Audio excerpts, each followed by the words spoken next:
Well, hello and welcome to the e-commerce podcast with me, your host, Matt Edmondson. Now, the e-commerce podcast is all about helping you deliver e-commerce wow. And to help us do just that, today I'm chatting with Dylan Lam from OmniRank about 5 steps to a successful product launch. Yeah, we're going to get into all of the stuff you need to know about how to find, launch, and all that sort of good stuff. A fab product to sell, which is in effect what e-commerce is all about, isn't it? But before Dylan and I dive into our conversation, let me share with you a previous podcast pick, an episode that I think you'll enjoy. Check out Breaking Down the $1 Million Playbook, a deep dive into entrepreneurial growth. That's a recent episode with Leonardo Caracas. What a great episode that was. And also, if you want to go old school, if you want to deep dive, check out 3 top tips for a startup success with Heike Haldra. Right back in the early days, that was a great episode with Heike. So you can access our podcast picks and, of course, our entire podcast archive for free on our website at ecommercepodcast.net. Plus, if you're there and you haven't done so already, sign up to the newsletter and we'll send all the links out to you. They get delivered straight to your inbox at no cost to you, which is totally amazing, right? I know many of you have been signing up recently, so thank you for joining and let us know what you think to the newsletter. Now, I've got a new sound desk in the background here. You can't see it on screen, but we've upgraded the studio a little bit, so I hope you like it. That background music is just awesome. Okay. Let's talk about today's show sponsor, the mighty e-commerce cohort. This show is brought to you by the e-commerce cohort, as many of you know. And e-commerce cohort is our monthly sort of membership mastermind group that you can join for as little as $14.99 a month. And one of the great benefits of e-commerce cohort, you get access to expert workshops and coaching and all that sort of stuff. And we do fresh stuff every month, which is amazing. And ideal if you're wanting to continue to learn and grow in e-commerce. But one of the massive benefits of all of this, of course, is you can watch the live recording of the podcast. And you can, so as I'm talking to Dylan in just a few minutes, if you're in cohort, you can watch that live. We stream it live into cohort. You can come ask your questions to the host. So why not come and join us? Check out more at ecommercecohort.com. Be great to see you in there. Now, Dylan is the driving force behind OmniRank and multiple Amazon brands. As a business and marketing consultant, he steers entrepreneurs towards success and is dedicated to transforming ideas into accomplishments, which I think is a great phrase. Transforming ideas into accomplishments. Normally it's transforming ideas into reality, but I like accomplishments. It's a much better word. Dylan, great to have you on the show, man. Thanks for joining us. How are you doing today, my friend? I'm doing great, Matt. I'm just excited for the heat wave coming in the weekend. I don't know how you're going to have it in Liverpool, but in Birmingham it's going to be so hot in here.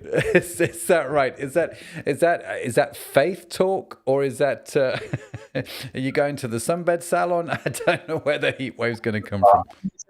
I can't go out, just always staying indoor. I mean, because it's too cold out here. Yeah, that's why it's amazing. I can imagine. It'd be great to actually have a heat wave. There's no doubt. So I hope you're right. At the time of recording, it is a little bit chilly. I've got my sweatshirt on today, but that's okay. Listen, OmniRank. Tell me about OmniRank. What does OmniRank do, and what's it all about? So, OmniRank was started like back in 7 years ago when I started bootstrap the brand that we have. Yeah. We realized we need fund to try to inject more capital to the brand. So we started helping people to launch Amazon ads, running Amazon store, maintaining the Amazon whole operation with Chinese-based client. And then we sort of see ourselves as a growth hacker. We try to always look for external traffics, try to test native ad, TikTok, Facebook, Google, to just try to gain a competitive edge on Amazon. Right. So that is what OmniRank original from. So you're using ads, TikTok ads, Facebook ads, Instagram ads to grow Amazon brands. That's right. to grow traffic to Amazon. And this is interesting to me, Dylan. And I know we're going to talk about product launches and stuff like that, and talk specifically about products, which we will get into. But the thing that fascinates me at the moment, I've been having a lot of conversations with folks around Amazon about using external sources to drive traffic to Amazon. So not just putting a product on Amazon and hoping that Amazon will either show it, or using Amazon ads just on their own, but using Google Shopping, using Google paid ads rather, Facebook, Instagram, TikTok to drive traffic to Amazon. And actually, this is a good thing to do, even if you're an e-com business and an Amazon seller, right? There seems to be a benefit to external traffic being sent through to Amazon. It is. It is. When it comes to selling on Amazon, we want to always utilize all the internal traffic source first, which is all coming from, of course, the organic, Yeah. and then the PPC, display ad, DSP, and then once they are all being saturated, when you're in a niche that is very competitive, you always want to use external traffics to drive even further Yeah. for your brand, getting more keyword uses from the algorithms. So we help supplement brand, we help like electronic brand, all those niche that require a lot of competitive ranking juice for the keyword. We help them to run external traffics. But of course, our base as an own rank, we have around 15 people that is just focusing on Amazon PPC itself. Wow. So it's an interesting one, isn't it? Because it is the external traffic thing is becoming a bigger and bigger deal. Have you had much success with using TikTok to drive sales to Amazon? Oh yeah, we often go for a creator that who can go for CPM model when it comes to the influencer outreach.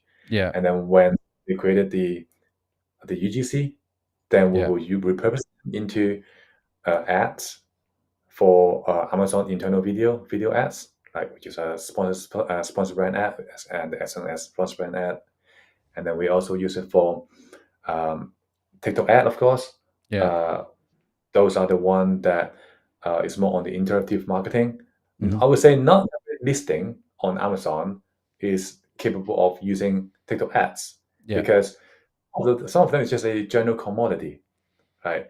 Um, but then TikTok opened it to a chance that there is a lot of different template that they're providing, different kind of um, different kind of like way that you can film your product, even though it's just a boring product.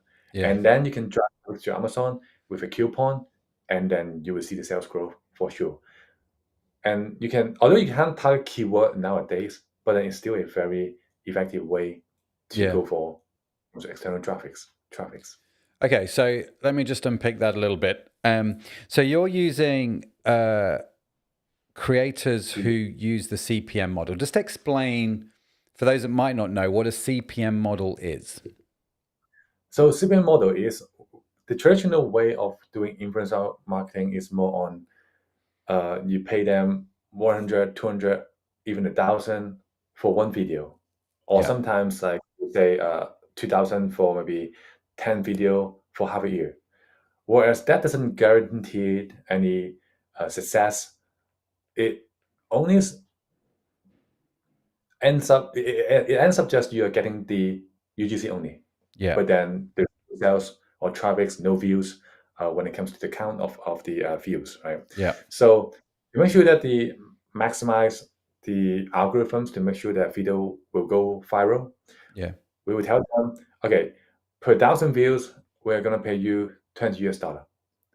For that reason, the content creator will often wants to invest into the content on the scripting into maximizing the potential to that video can go viral. Yeah. Yeah, there, there That's is there is a there's a case study in the past that we have done. We work with a big influencer for like 5,000. Uh, I think the influencer have around 500K in follower, mhm. and then we get only like less than 1,000 in sales. Whereas there is like a small influencer that has only like I think it's like 30K, right? Yeah. Just like nano influencer. And then again, they go for CPM model, and then we pay 5,000, but then we were able to generate 30K in sales. Right. And that is powerful sense of using CPM model. Yeah. Okay. So thank you for explaining that. And again, just to be clear on terms, if you don't know, UGC just means user generated content.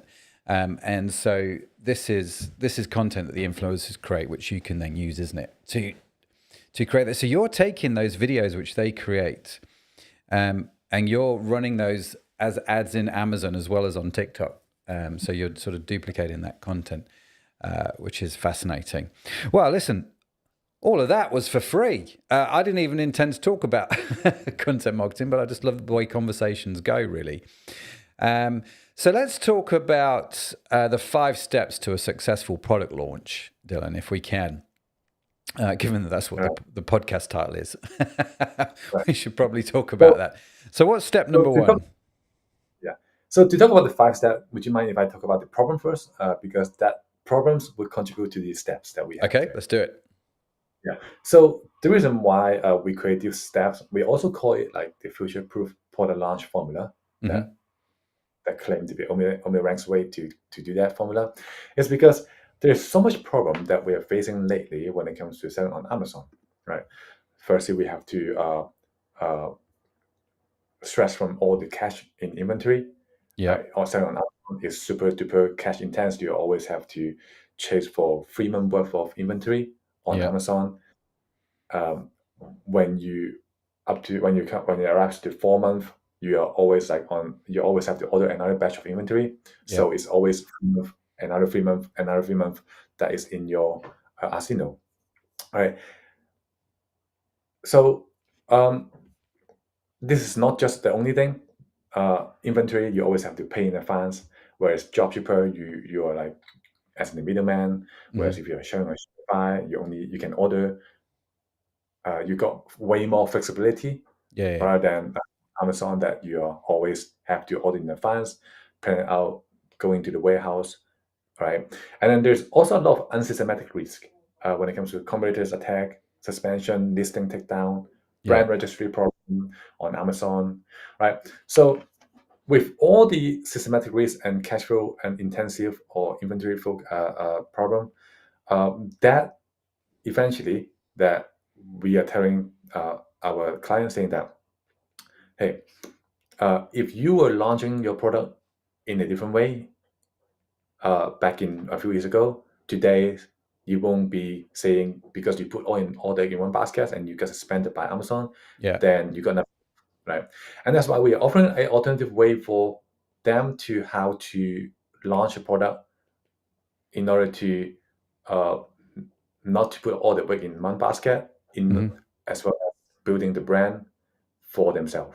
Okay. On Amazon, I always ask our client, what are the when your customer asks you where did they get your product from, do they answer your brand name or do they answer I got it from Amazon? Yeah. Right. So that's a very interesting question because not everyone bought from Amazon. They knows they are actually not from Amazon. They literally thought Amazon created those products. Right. Right. So that as a result, the future-proof product launch formula comes into mind that there is 5 steps. Right? Okay. The first step is the essence of all those steps is all about trying to make the most out of your launch rather than paying for 30K at the end of the day. Your product is going to be unsuccessful. Yeah.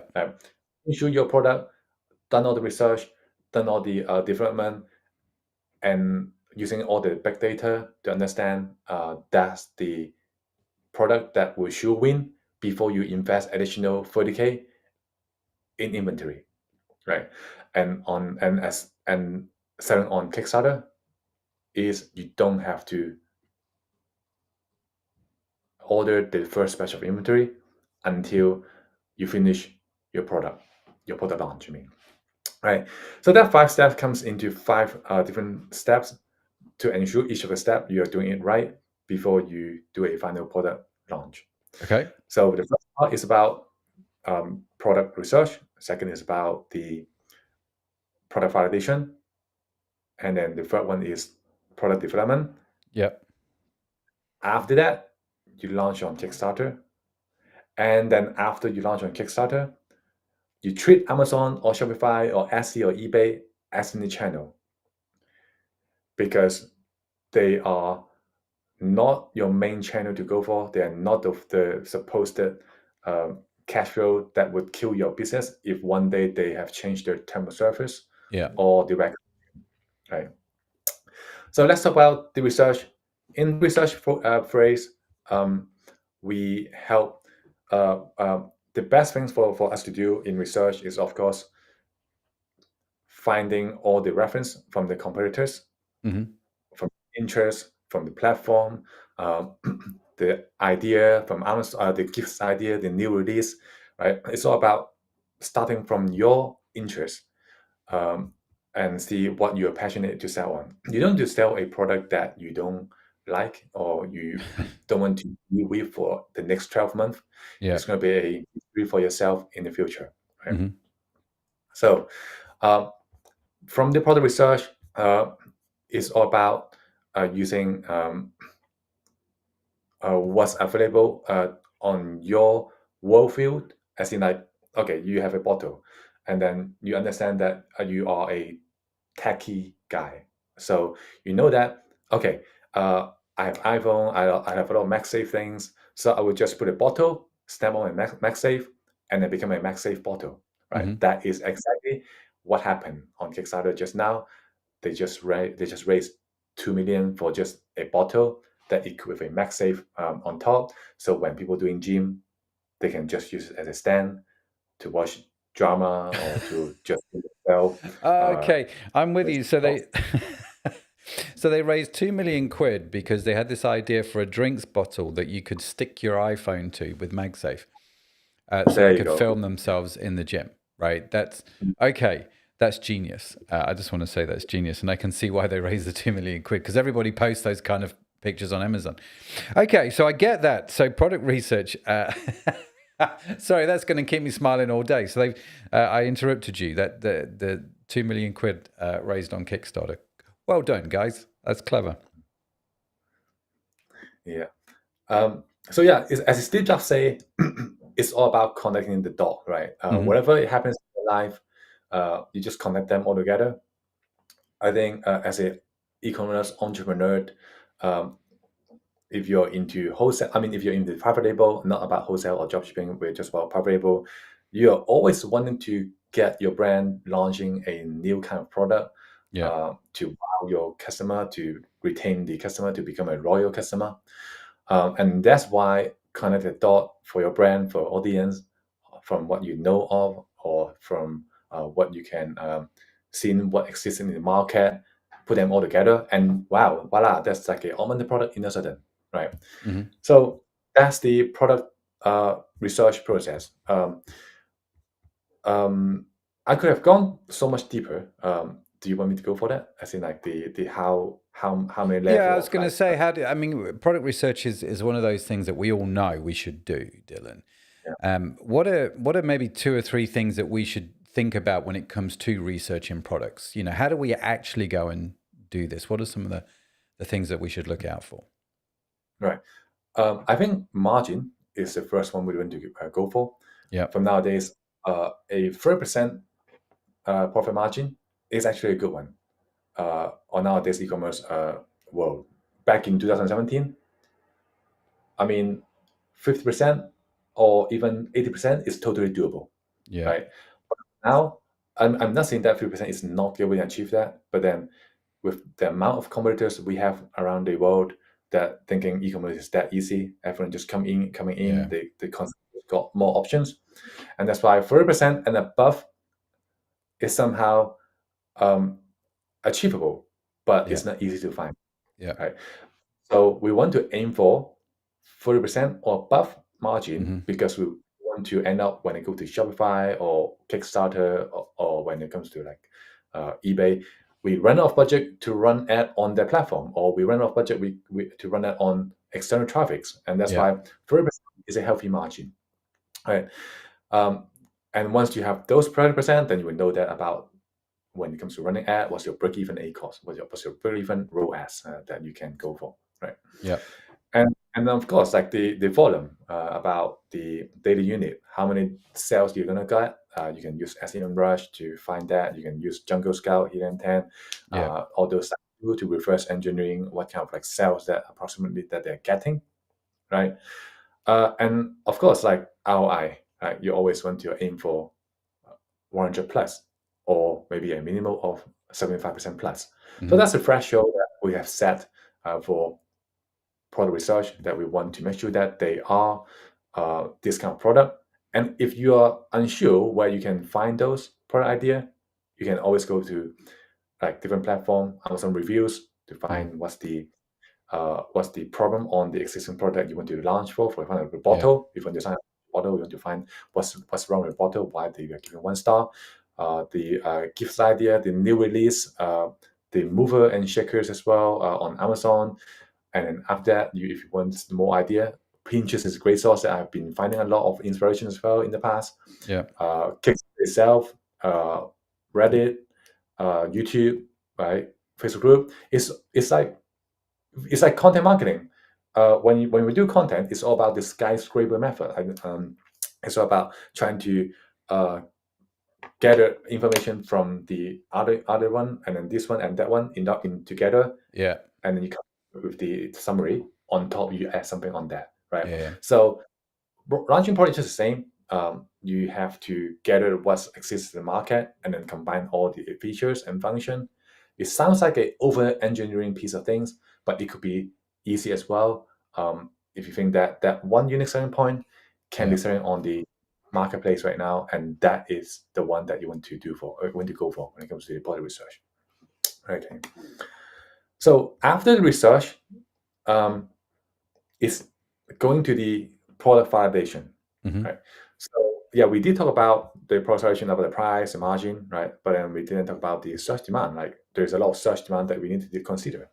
Considering the search demand from Amazon, because Amazon, after all, has the highest search intent. No matter you're going to sell on Shopify or Amazon or eBay in the future, you still need to look at Amazon, because on Amazon they provide a tool like Brand Analytic or a tool from Helium 10 that can tells you, oh, on what kind of like sales data unit that we're getting, and of course you want to go for um, Google Trend as well. You want to see is it a down uptrend or it's like seasonal product. We don't want to go with seasonal product because it's gonna be affecting your cash flow in the long run. But of course, I know that a lot of seller that they would just aim for a seasonal product, but it's not something that we would like to go for when we have so much choice right now. Yeah. Right after that, when they look at non-branded keyword, I remember that we have a client that was selling smart plug. So those Wi-Fi smart plug that we have there. Oh, the Wi-Fi smart plug. yeah. The ones you plug. Yeah, the plugs that work off of Wi-Fi and they control your lights and all that sort of thing. There you go. There you go. Yeah. So those when they were selling on Amazon, they wasn't using any research they were have there, and then they went on to Amazon, and then they just come to us. Can we do PPC for them? I would say yeah, we can validate your product first, and then when we do the research for them, we realize the biggest seller on the Wi-Fi plug niche is TP-Link, right? And then for you to battle TP-Link, TP-Link is actually getting 65% of the market share, and then the rest, 35% on Amazon, they are just small seller from all around the world. And that's why non-branded keyword is very important for us to explore and discover whether or not if we can make a market gap, if we can choose that long tail keyword. Once we launch, then we'll just focus on that. Can we do that? If we can't, move on. If we can't, move on. If there's at least 10 non-branded keyword that we find out that there's a gap that we can go for, then yeah, that will be qualified as in like a take, right? And of course, like we don't take once and then we'll just go for it. There's a lot of different research that we go for. We go for market saturation, dominated by how many seller like TP-Link, and then we look for whether or not there is external traffic potential. Do they have a hashtag on TikTok from searching from the greater marketplace? What does your competitors run on Facebook from looking at the transparency library. What do they do in Google? Again, on the Google Ad Library, right? With today's latest method that we have, we always keep updating what's the best thing that we can do for your product before you decide what product you want to launch, right? Because you get all data, right? So that is a validation. So once on the validation point that you take off those buttons, I would say at least you have at least takes 70% of them, 75% of them, and then I would say you're confident, you're safe to start launching this product with a minor tweaking, right? So that is the market validation stage, right? So after the market validation stage, we will go on to do the product development, right?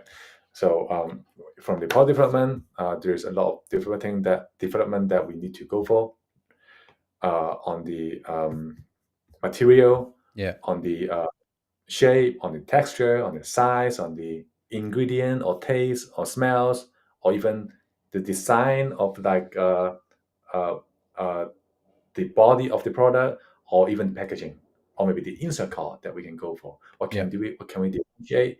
What is the different things? How durable it is? How reliable it's gonna be?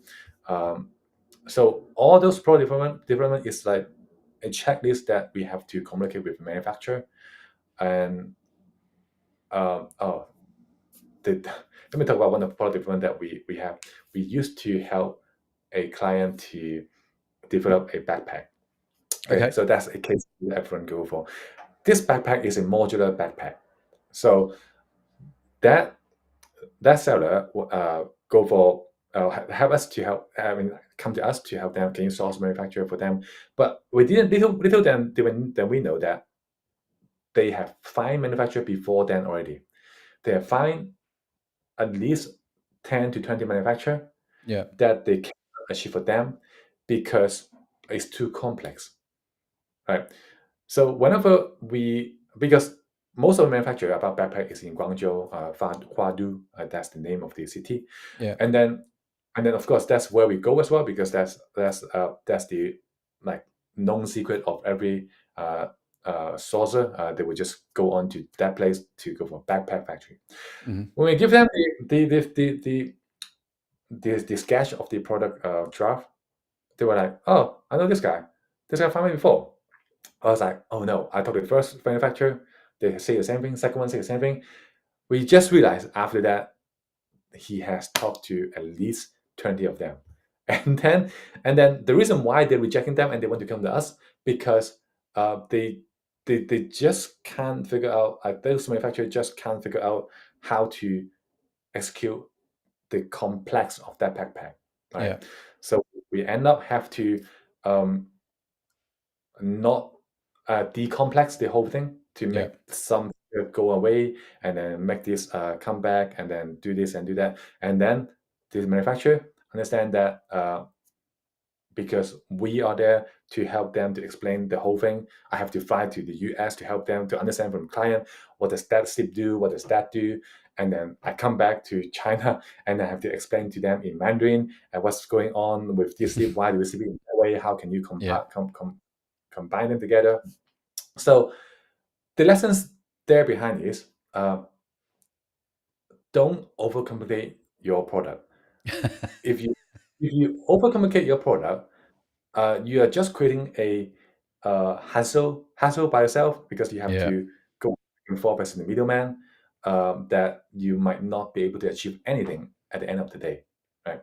So just like the bottle and the MagSafe, just two function, snap, and that become a killer, right? When you communicate something, then your customer, you have a busy time to explain what does that thing to what does that feature do to your customer, what does that do to your decision to your customer in different way, right? So you're gonna having a bad time to explain all the copies in your landing page, all the angles to different audience. At the end of the day, you are gonna be spend much more money than if you're just focusing on two feature. Right? So that's about the product development that you guys can I'm think I'm about. curious, Dylan. Did they get their backpack manufactured in the end? They did, yeah, they did. They did get it back from the manufacturer, but then they give up because they realize, uh, I mean, it's not that they give up. It's the factory give up because the fact after they get a backpack, they got another batch of revision that they want to do, and then another revision they will do. We have around 7 iteration before he give up because Right. he knows that firstly he don't have a pattern about that, and secondly backpack can be easily copied by anyone, and Yeah. that's why at the end of the day they say okay, kind of we just stop this development. But it's a shame because I put in so much effort with them, and Yeah. then it's kind of like our baby as well, because we thought that is so much. We thought there is like uh, we thought he wants to push through it, and at the end of the day that he just don't want to go through that anymore. You lose the passion essentially. Yeah, that's Yeah. another thing. Yeah. If you overcome the thing, you lose the passion after it. Yeah. Yeah. Yeah, Yeah. It's sort of the more complicated it is, it's a bit like walking through what I would say treacle. It just gets harder and harder and harder the more complicated it becomes, and you're right. You lose the passion for it. You lose the will to live, I think.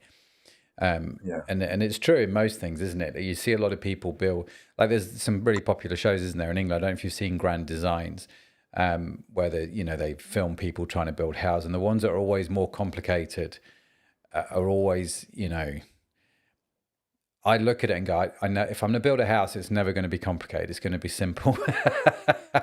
And so I like what you're saying here. So we've gone, we've gone through the research. We've validated our product. We've found somebody to manufacture it, or maybe we're manufacturing it ourselves. So we've got our product validated and developed. Talk to me about Kickstarter. What happens there? okay. So when it comes to Kickstarter, that's the real hassle comes in, because because we will have to build a landing page. We have to build. We have to do the lead gen, and then we have to do the e-commerce ad, Yeah, right? Um, Oh, that it's not just that. We have to when you do lead gen, you want to email marketing to be attaching it, and then you do lead gen, you want the email marketing as well, and yeah, then we provide survey as well. The essence of the Kickstarter launch, the reason why we do product validation in advance, the validation. Actually, I missed some part. In the validation part, you do Facebook ad as well to validate whether or not there's interest and there's like what copy resonates to the yeah, people.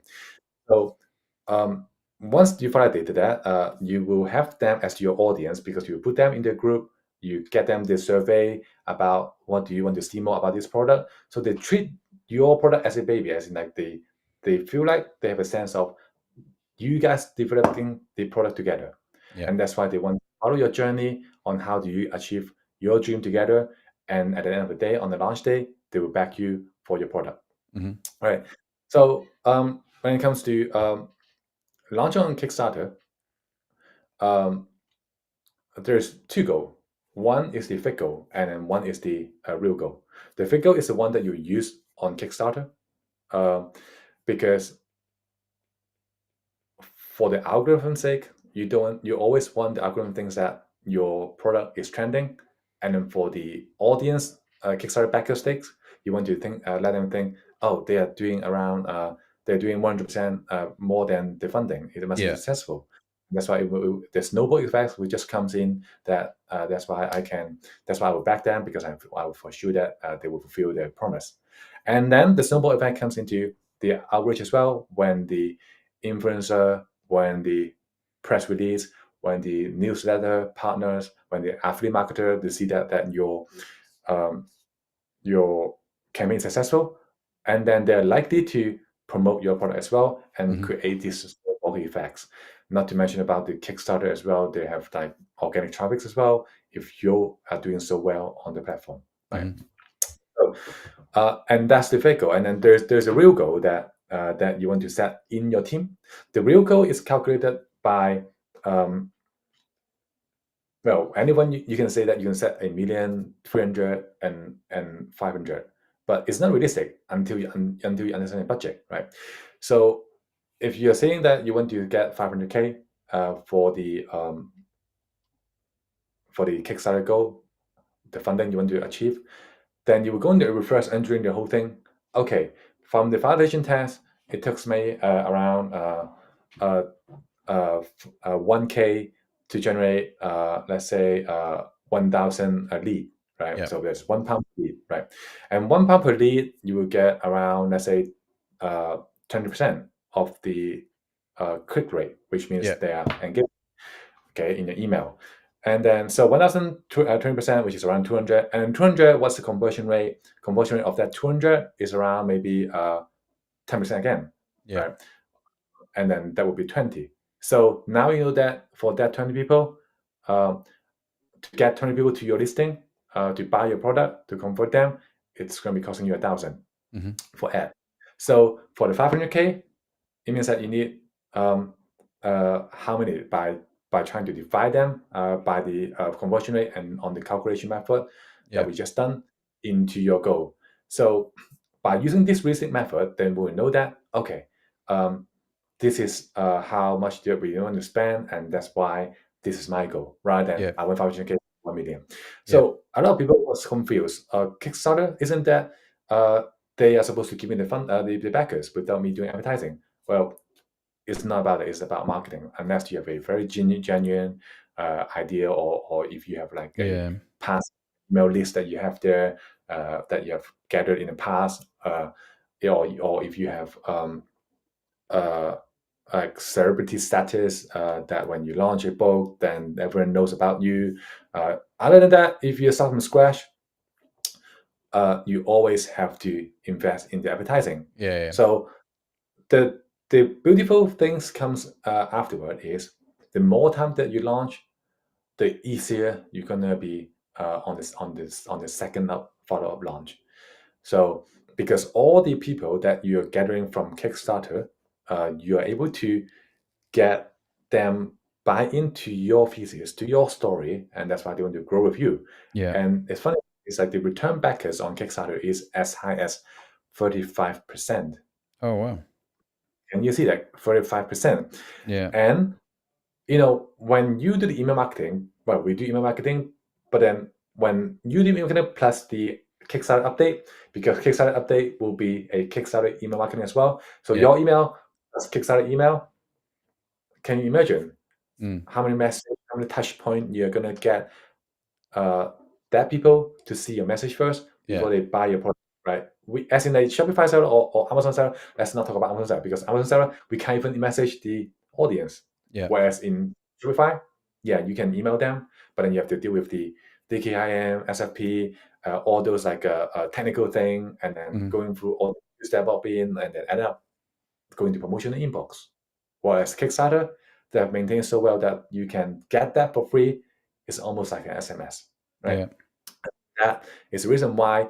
That is just the one reason why your gap campaign is going to be better and better, because you already get an audience, you already Yeah. have the platforms, your email, and then and those all things, right? Then, of course, like the launch process is not just that easy on the Kickstarter launch.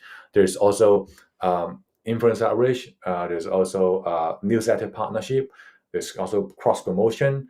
Yeah. Um, and there's affiliate marketing as well. So we need to go on and to message them, and then ask them, we have achieved this and that. Yeah. Would you want to be a partner of us? And then you take some percentage from the sales that you generated.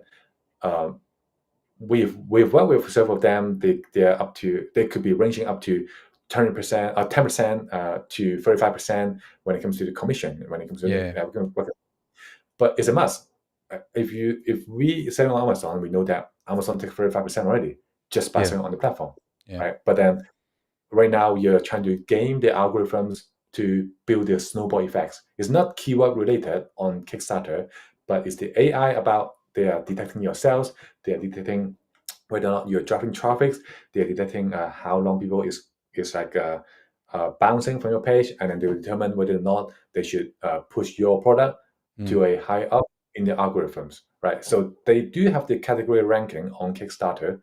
Um, and that's why we are doing all things to drive traffic. And then before we even drive traffic, we in the pre-launch we have those people who we gather all the lists, and then we will we will email them all at once. Hopefully, in the first 3 days, Yeah. you already pass through not just the fake goal, but then maybe a few 100% after the fake goals from the email that you have generated. Yeah. And that the launch process that I don't think I have completed.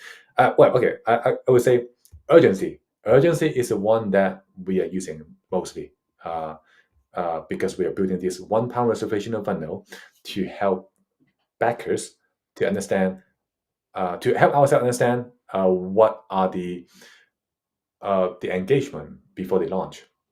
If the engagement is high, it means it further proof that your product have Yeah. the potential. During the product validation, you're just validating the product idea, but then during the pre-launch part, which is the lead gen part, you're validating your message and your Mhm. audience and the end. That's where you do the A/B testing. And Yeah. during the launch part in the ad, you're supposed to scale it because you have you have prospect all the audience already before in the pre-launch stage, and now you start to scale them into different platform, Yeah. YouTube, Google, and all the organic traffics from Yeah. email Yeah. and maybe those paid traffic, earned traffics as well that you're gonna do for. So it's all the effort in one place that we are talking about when it comes to this future-proof product launch formula, Yeah. right? No, it's Does it make sense? great. It's fascinating, Dylan. I'm racking my brains, and I can't think of anybody that's been on the show that's talked about launching on Kickstarter as a way to, as part of this whole process, And I like what you're saying. You use your ads, Facebook ads, to validate your marketing, copy, and imagery. You know what's working. You can see that in the ads. Okay, well, I can validate that with ads, which is great. But then putting something on Kickstarter, I have to admit, this is something I've never done, right? I've never actually put a product on Kickstarter. And I don't know why I've not done it, if I'm honest with you. I think what you're saying makes perfect sense. But I liked your little caveat in all of this. Kickstarter is about marketing for most people, which it is, and I think it's a really clever idea because, like you say, the knock-on effects of that. And I didn't realize that the return backers was as high as 35%. So that's quite an extraordinary stat in its own right. And so you're then launching the product, whether it's on your website, whether it's on Amazon. You've got a bunch of people who have used the product, giving you the reviews and all that sort of stuff, which is quite an extraordinary thing to do. I really like it. I like this product launch. If maybe I'll ask a personal question here, Dylan, in the sense that having never done something on Kickstarter before, it's not a platform. Bizarrely, I'm not too familiar with. I've bought stuff off of Kickstarter, but I've never actually sold anything on there. Is it a complex platform to learn? There's obviously going to be a lot of nuances around how to make it successful. But what's your sort of experience with Kickstarter? The platform itself is not complex, but then the way that we drive traffic to Amazon is the part that makes it complex. Mm-hmm. There's three type of people that I would say on Kickstarter. Innovator. There is a guy like in COVID they invent this COVID keychain. He Mm-hmm. literally just built a prototype on CAD, and then just like that keychain can just push a button Yeah. you without using your finger, right? So that keychain, so that is an innovator. They can launch on Kickstarter. Board game is like innovator as well. They are they innovating. Another one is marketing, Yeah. right? So they do not know how to innovate, but then they know how to do marketing. Yeah. So they try to do the marketing to just aim to maybe just break Yeah. even or just make money. The aim of that is because they want to get the email list, they want to get the piggyback the reputation. Yeah. As seen of Starter, right? Isn't that a premium product that if you have it on your listing on Amazon, right? So that could be a marketer, right? And then the third type is going to be um, innovator and marketer. Mm-hmm. And that's why if we are e-commerce seller, most of us is actually innovator. Mm-hmm. And then most of us, they know a bit about marketing already.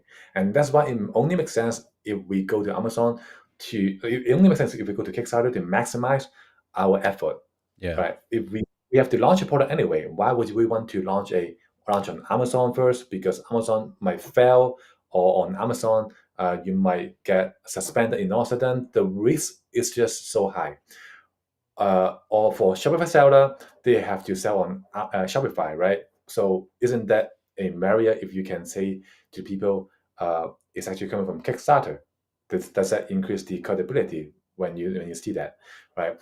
And on Amazon as well, or Shopify, is that when you put all the effort on Kickstarter, you already come up with your copy, images, video. Mhm. You get more prepared than coming to just launch it on a platform. Because on platform, you only need seven Yeah. listing images, right? And EBC, maybe enhanced brand content.